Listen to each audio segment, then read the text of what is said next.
Bagaimana pendapat Bapak terkait pencalonan anak presiden jadi calon wakil presiden?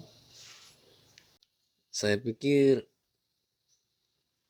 langkah yang diambil oleh Mas Gibran itu sangat luar biasa.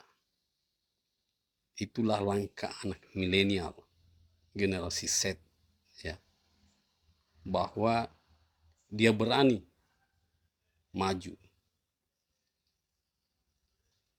Dan saya yakin dia sudah punya kalkulasi dan perhitungan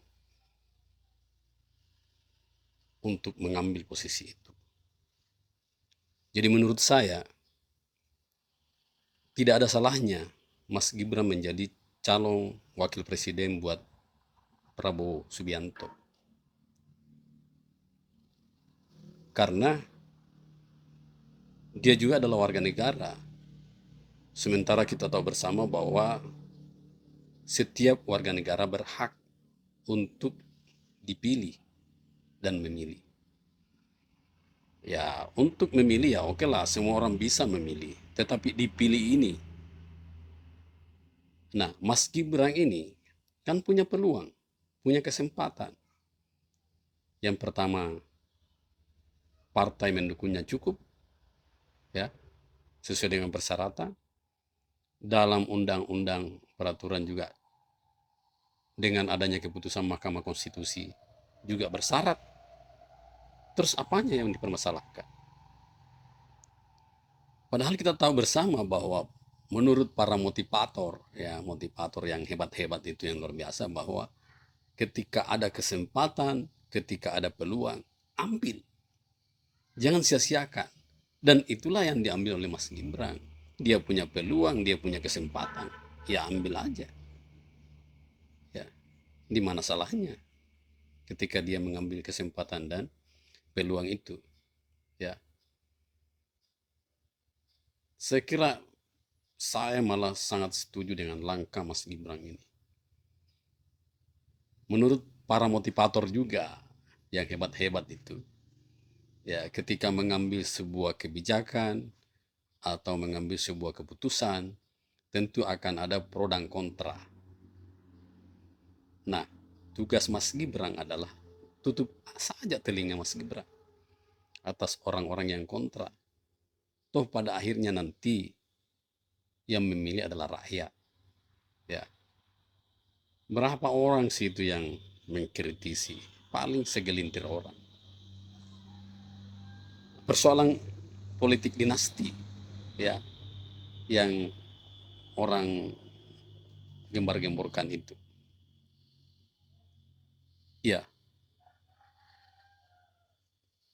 saya kira lagi tren-trennya ini politik dinasti. Dan kalau memang rakyat tidak menghendaki politik dinasti, maka di daerah-daerah itu kan seharusnya orang-orang yang politik dinasti itu tidak masalah. Tentu ya tidak akan terpilihlah mereka itu di daerah. Kita tahu kan banyak provinsi, banyak kabupaten di Indonesia ini yang sebenarnya masih menganut sistem dinasti, ya, dan tidak ada rakyat masih menang dia, ya. Toh. Jadi kalau ada yang mengatakan politik dinasti, ya itu tren saat ini, ya, tren di daerah-daerah. Itu yang kritisi-kritisi itu gimana daerahnya, ya. Apa benar di daerahnya tidak terjadi dinasti juga di sana? Ya. Jadi sudahlah yang mengkritisi Mas Gibran. Kita beri kesempatan lah dia bertarung, Mas Gibran bertarung bersama dengan Bapak Jenderal Purnawirawan Prabowo Subianto. Toh pada akhirnya nanti ya yang memilih adalah rakyat juga. Dan saya yakin bahwa ketika Mas Gibran menang nanti ya tentu banyak juga yang akan kembali merubah statementnya kan. Nah, soal etika, ada yang mengkritisi dari sisi etika bahwa dia tidak beretika karena masih muda, terus bagaimana pemuda-pemuda yang lain ya yang sudah berproses. Mas Gibran juga berproses ya. Jadi tidak ujuk-ujuk dia menjadi calon wakil presiden. Itu yang harus dipahami ya. Mas Gibran juga itu berproses dan itu akan menjadi contoh bagi generasi Z. Saya kira inilah momentumnya kembali bagaimana kita tahu bersama bahwa para penggagas kemerdekaan itu kan masih usia-usia muda juga ya. Soekarno, Natsir ya dan beberapa penggagas kemerdekaan negeri kita ini masih di usia-usia 30 tahunan. Mereka menggagas negeri ini, mereka punya idealisme membangun bangsa ini. Dan saya yakin Mas Gibran punya itu ya. Dia pasti punya grand design bagaimana membawa Indonesia ini ke depan dengan jiwa mudanya ya.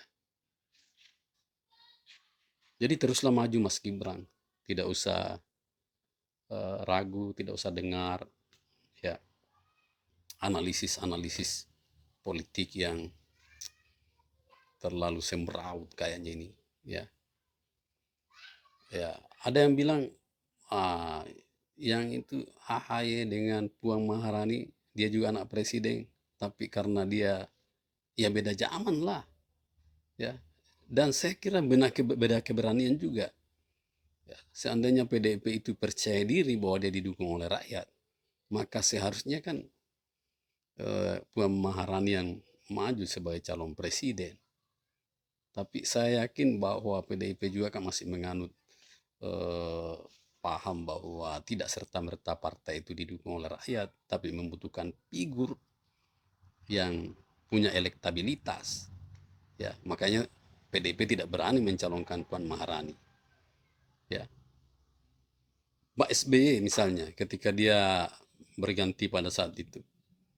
Ya seharusnya kan dimanfaatkan juga itu peluang, tapi kan tidak berani juga. Terlalu banyak pertimbangan. Ya. Jadi generasi Z memang generasi praktis, pragmatis, ya. Dan karena kepragmatisannya itulah sehingga ya Mas Gibran berani maju untuk Indonesia. Memang banyak paradigma yang harus kita ubah di masyarakat kita dengan munculnya generasi Z ini. Karena ya, dan saya yakin di tangan Mas Gibran lah ini bisa berubah. Ya. Saya pikir bahwa misalnya di pendidikan itu ya Mas Gibran kan bisa nanti menata pendidikan Indonesia bahwa di sekolah itu tidak perlu jamnya terlalu lama ya. Itu 45 menit 1 jam itu buat anak-anak itu lama itu ya. Saya lihat sekarang beberapa aplikasi video itu hanya 1 menit dan itu kena masuk ya punya pengaruh. Jadi saya kira Mas Gibran tetap maju. Saya ini netral ya, tidak akan berada pada posisi mendukung A, B, C. Saya tidak akan sampaikan di sini karena saya ini harus netral. Ya, tidak boleh mendukung salah satunya. Memilih sih nanti, ya salah satunya akan dipilih tapi itu nanti di bilik suara. Saya di sini hanya berbicara tentang Gibran, Raka Buming Raka, mendukung beliau, mensupport beliau untuk terus maju, pantang mundur. Ya. Oke, bye-bye.